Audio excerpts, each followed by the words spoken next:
Hi అండి, అందరు ఎలా ఉన్నారు? నేను మీ Sujatha. Welcome back to Sujatha pressure cooker. ఈరోజు వీడియోలో మరొక హెల్దీ రెసిపీని చూపించబోతున్నానండి. ప్రకృతిలో మనకు ఇచ్చిన గొప్ప వరాలలో మునగాకు మొదటి స్థానంగా చెప్పుకోవచ్చు.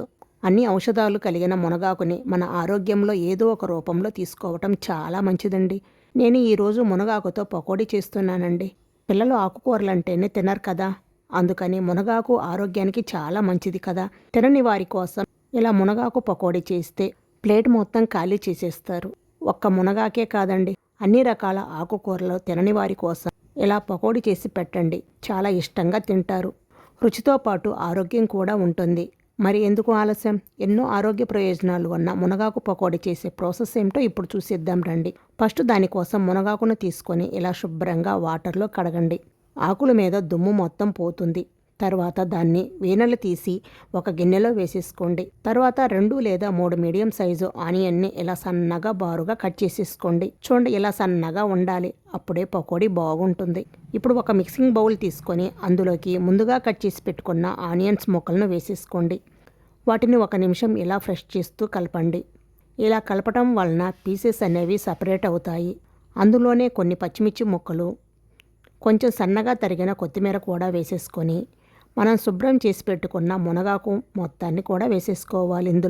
ఇందులోనే 2 టేబుల్ స్పూన్ల దాకా పొడి బియ్య పిండి కూడా వేసుకోండి. తర్వాత 3 టేబుల్ స్పూన్ దాకా శనగపిండి వేసుకోండి. 1/2 టేబుల్ స్పూన్ దాకా కారం. మనం ముందుగా పచ్చిమిర్చి వేసుకున్నాం కాబట్టి కారం తినేవారు అయితే మరి కొంచెం చూసుకొని వేసుకోండి.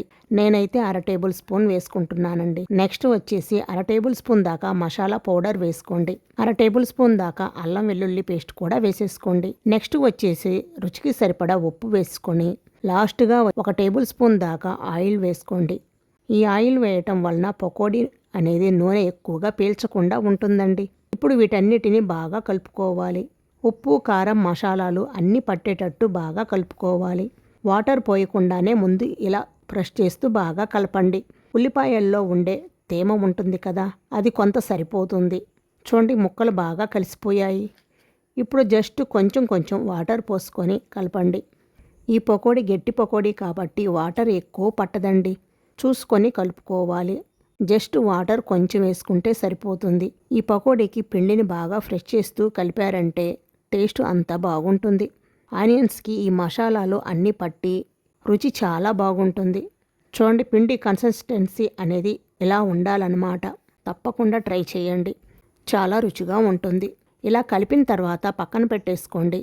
ఇప్పుడు డీప్ ఫ్రైకి సరిపడా ఆయిల్ పోసుకొని ఆయిల్ బాగా వేడవనివ్వండి.